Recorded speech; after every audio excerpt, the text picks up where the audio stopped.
왕과 궁녀 혹은 황관. 수많은 나라의 역사 속에서 왕과 그 왕을 보필하는 하인들이 신분을 떠나 물리적인 거리로 인해 특별한 사이가 되는 역사 이야기가 꽤 많습니다.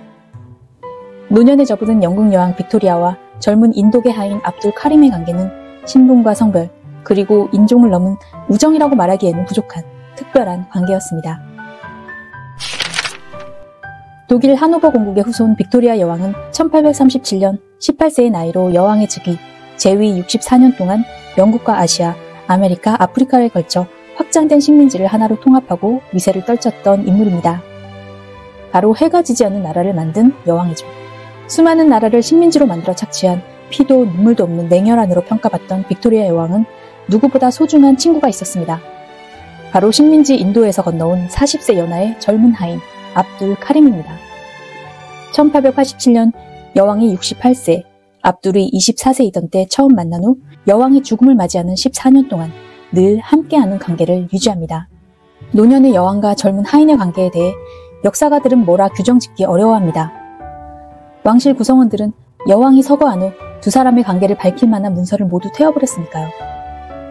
그러나 여왕에게 그는 친구이자 연인이며 때로는 아들 노릇을 하던 소중한 존재였다는 점은 분명합니다. 압둘 카림은 1863년 북인도에서 태어났습니다. 부모는 여느 인도 부모처럼 교육열이 뜨거웠죠. 다양한 언어를 배우게 하고 북인도와 아프가니스탄까지 여행을 하며 다양한 경험을 쌓게 합니다. 성장한 압둘은 처참한 아그라 감옥을 관리하는 일을 시작했습니다. 그런 그가 곧 영국 여왕과의 운명적인 만남을 할 것이라는 것은 그 누구도 예상할 수 없었죠. 빅토리아 여왕은 1887년 인도 왕궁에 관심을 가지게 됩니다. 여왕은 인도 문화나 종교에 매우 호기심을 갖고 있었죠. 그녀의 50주년 왕위를 기리는 황금주년 연회에서 인도인들이 서빙을 하도록 지시하죠. 아마 자신이 만든 식민지에 대한 과시욕의 일환일 수도 있겠습니다. 이날을 위해 간택된 2명 중 1명이 바로 인도인 하인 압둘 카림입니다. 1887년 6월 23일 윈저성에서 두 사람이 드디어 만납니다.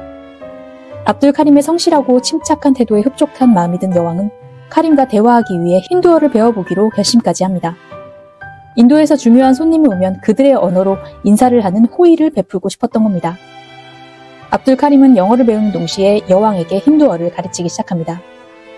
여왕과 친밀해진 압둘 카림은 여왕의 개인 비서 자격을 얻으면서 궁정의 하인 중 지위가 오르기 시작합니다.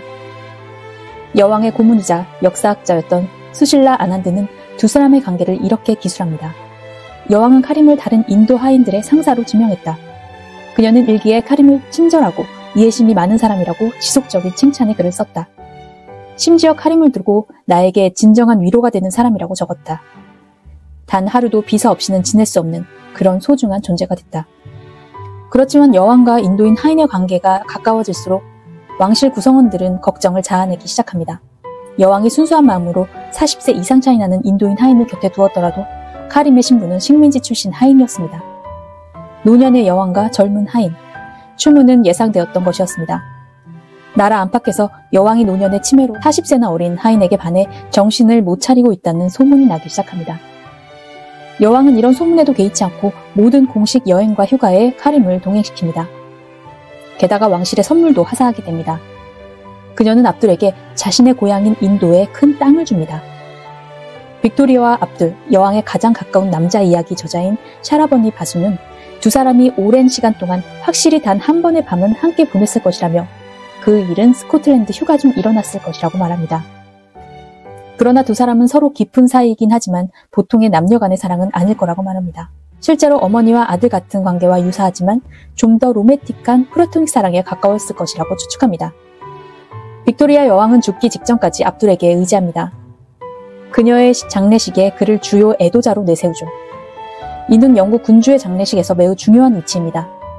이러한 영광은 일반적으로 왕실 가족이나 귀족 중 친구에게만 주어집니다. 빅토리아 여왕이 세상을 떠나자 압둘에게는 곧 비극이 닥칩니다. 왕실 구성원들은 즉시 그를 윈저성에서 쫓아냈죠. 게다가 쫓겨난 집에 경비병들을 시켜 쳐들어가 여왕과 카림이 나눈 서신들을 찾아내어 즉시 불태워버립니다. 편지를 불태운 후 이들은 압둘에게 즉시 잉글랜드 땅에서 떠나라고 요구합니다. 그리고 여왕과 관련된 일을 발설할 시 그의 가족도 무사하지 못할 것이라고 협박을 하죠. 압둘 카림은 아내와 함께 영국을 떠나 빅토리아 여왕이 하사한 인도 아그라 근처 땅에 정착합니다.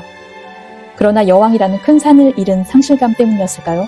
그는 46세에 단명하고 맙니다. 여왕과 나눈 편지나 기록을 없애고 평생 입막음을 했으니 123년 전 대영 제국의 통치자 빅토리아 여왕과 인도에서 온 하인 압둘의 이야기는 역사 속으로 사라집니다. 신분과 인종, 그리고 나이를 넘어선 사랑과 우정 사이 같은 이야기는 2017년도 영화 빅토리아 앤 압둘로 동화처럼 남게 됩니다.